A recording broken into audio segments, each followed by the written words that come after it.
दोस्तों, समाजशास्त्र की श्रृंखला की कड़ी में आज हम भारतीय सामाजिक विचारक श्रीमती इरावती कर्वे के बारे में चर्चा करेंगे। इनका भी समाजशास्त्र के क्षेत्र में बहुत बड़ा योगदान है और आने वाली कई परीक्षाओं में इनसे संबंधित प्रश्न पूछे जाते हैं। चलिए बात करते हैं। इरावती कर्वे महाराष्ट्र की शिक्षाविद, मानवशास्त्री तथा समाजशास्त्री थीं। क्या थी श्रीमती इरावती कर्वे? महाराष्ट्र से संबंधित है, शिक्षाविद, मानवशास्त्री तथा समाजशास्त्री थी। आपका जन्म दिसंबर 1905 में मिगिंथ वर्मा, म्यांमार में हुआ था। उनके पिता वहाँ इंजीनियर थे। श्रीमती कर्वे का निधन 11 अगस्त 1970 को हुआ था। बर्मा की सबसे बड़ी नदी, महान नदी के नाम पर जो म्यांमार बर्मा है, उसकी जो सबसे बड़ी नदी है उसका नाम इरावती रखा गया। उनके पति दिनकर शिक्षाविद थे और फर्गुसन कॉलेज के प्राचार्य थे। मतलब जो बर्मा की सबसे बड़ी नदी है इरावती, उसके नाम पे ही उनका नाम रखा गया था। इनके पति भी शिक्षाविद थे और फर्गुसन कॉलेज में प्राचार्य थे। श्रीमती कर्वे ने फर्गुसन कॉलेज में 1926 में दर्शन शास्त्र तथा समाजशास्त्र से BA किया। प्रसिद्ध समाजशास्त्री GS घुरिये के साथ शोध कार्य प्रारंभ किया और 2 लेख लिखे, फोकलोर और परशुराम, उचित पावन ब्राह्मण। बम्बई विश्वविद्यालय से उन्होंने समाजशास्त्र से MA किया। MA करने के बाद 1928-1930 में बर्लिन विश्वविद्यालय जर्मनी से यूजेन फिशर के निर्देशन में the normal asymmetry of the human skill and women's doctorate PhD की उपाधि उन्होंने ग्रहण की। मानव शास्त्र में उनके शोध के लिए बर्लिन विश्वविद्यालय ने उन्होंने 1930 में D.Phil की उपाधि दी। अगला देखते हैं। इसमें दक्कन महाविद्यालय में श्रीमती इरावती कर्वे समाजशास्त्र तथा मानव शास्त्र की अध्यक्ष भी रही हैं। 1947 में राष्ट्रीय विज्ञान कांग्रेस के मानव शास्त्र खंड की अध्यक्षता की। कुछ समय तक पुणे विश्वविद्यालय में समाजशास्त्र विभाग की विभागाध्यक्ष भी रही हैं। कुछ समय तक वे SNDT विश्वविद्यालय की कुलपति भी रही हैं। आगे कुछ उनकी पुस्तकें हैं जो महत्वपूर्ण पुस्तकें हैं, उन पे चर्चा करते हैं।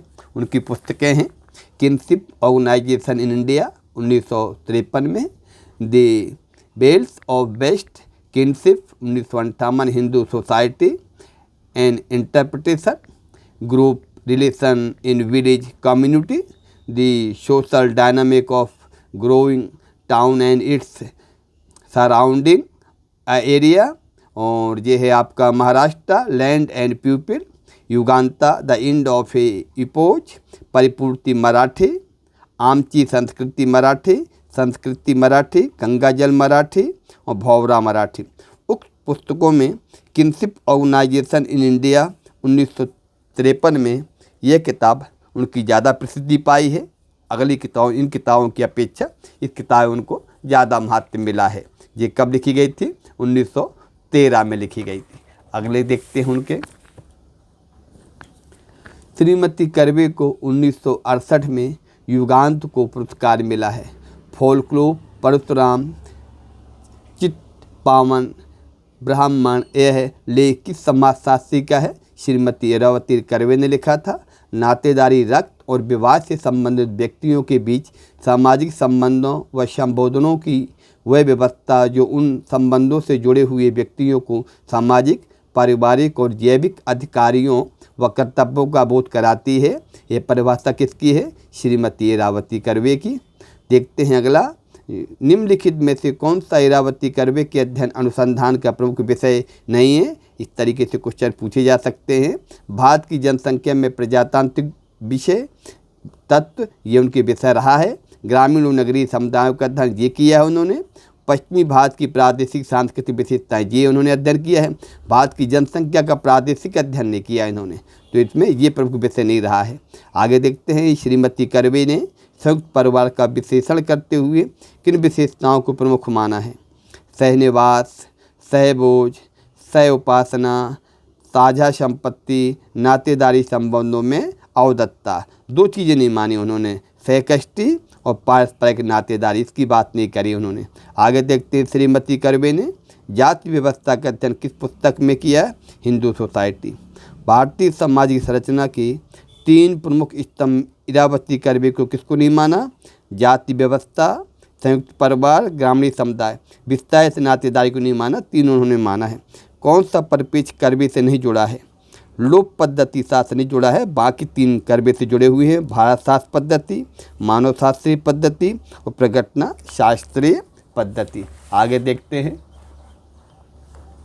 अगला है कर्वे की बुक किनशिप ऑर्गेनाइजेशन इंडिया में कुल कितने अध्याय शामिल हैं? 9 अध्याय आ जाते हैं, क्योंकि ये महत्वपूर्ण पुस्तक है। किनशिप ऑर्गेनाइजेशन इन इंडिया में कितने अध्याय हैं? 9 अध्याय हैं। केंद्रीय भारत में बंधुता के अंतर्गत कौन सा राज्य सम्मिलित नहीं है? राजस्थान। और 3 राज्य शामिल थे, मध्य प्रदेश, गुजरात, उड़ीसा। इलम या बैरी प्रथा भारत के किस क्षेत्र से संबंधित मानी जाती है? दक्षिणी क्षेत्र। कई बार ये क्वेश्चन आ चुका है कि इलम या बेरी प्रथा किस राज्य से संबंधित है? दक्षिणी क्षेत्र से। किस क्षेत्र से संबंधित? दक्षिणी क्षेत्र से। आगे देखते हैं। असम के खासी में कौन सी भाषा बोली जाती है? गोखेमर। सही जोड़ियाँ देखिए, ये थोड़ा सा इसमें आ चुका है। फूफा मामा, इसको संबोधन में मामा कहते हैं। बड़े भाई अन्ना, माँ और बड़े बहन को आई कहते हैं। छोटा भाई पुत्र को पिरकन कहते हैं। छोटी बहन या पुत्री को पिन्नावल कहते हैं। मानवीय संबंधों को समझने के लिए श्रीमती कर्वे ने 2 चीज़ें बताई हैं। बड़े तीर्थ स्थलों का भ्रमण किया है इन्होंने, मेले में लोगों की अंतःक्रिया को समझने का प्रयत्न किया है। विभिन्न क्षेत्रों व समाजों में एक दूसरे से कौन सा वंशक्रम देखने को मिलता है? एक पक्षीय, द्विपक्षीय, उभयपक्षीय, तीनों मिलते हैं। आगे देखते हैं। समरसता का क्या अर्थ है? रक्त से जुड़े व्यक्तियों के संबंध। दक्षिण भारत में नातेदारी शब्दावली के अंतर्गत किससे अधिक महत्व दिया जाता है? वर्गात्मक। इरावती कर्वे का महिलाओं के प्रति क्या विचार था? वे पुरुषों से अधिक अधिकारों की मांग करें। महिला स्वतंत्रता का पक्ष लिया। महिलाएं केवल अपने अधिकारों की बात क्यों करती हैं?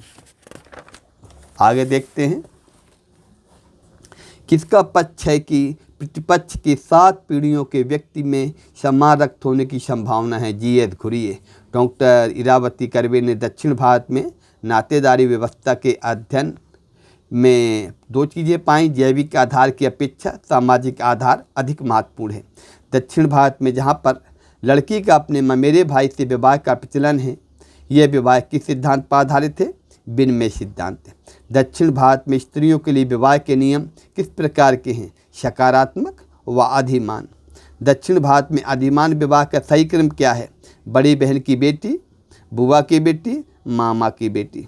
निम्न में से कौन सा कथन नातेदारी व्यवस्था के संदर्भ में सही नहीं? इसमें 4 दिए हुए हैं।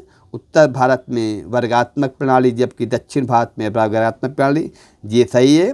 उत्तर भारत में अनुलोम विवाह और दक्षिण भारत में अधिमान, ये सही है। उत्तर भारत में पत्नी अजनबी और दक्षिण भारत में पत्नी अजनबी नहीं, ये सही है। उत्तर भारत में सकारात्मक नियम, दक्षिण भारत में नकारात्मक, ये गलत है। आगे देखिए। परिवार तथा नातेदारी का क्षेत्रीय अध्ययन किसने किया है? श्रीमती इरावती कर्वे ने। परिवार का और नातेदारी का क्षेत्रीय अध्ययन किसने किया है? श्रीमती इरावती कर्वे ने। तो आज अपन लोगों ने इरावती कर्वे के बारे में विस्तृत अध्ययन किया। आगे हम और समाजशास्त्री विचारक के बारे में, जो भारतीय समाजशास्त्री हैं और आधुनिक समाजशास्त्री हैं, उनके बारे में चर्चा करेंगे। इनको आप बार बार सुनिएगा, समझिएगा, जो कि आपको ज्ञान में ज़्यादा वृद्धि होगी।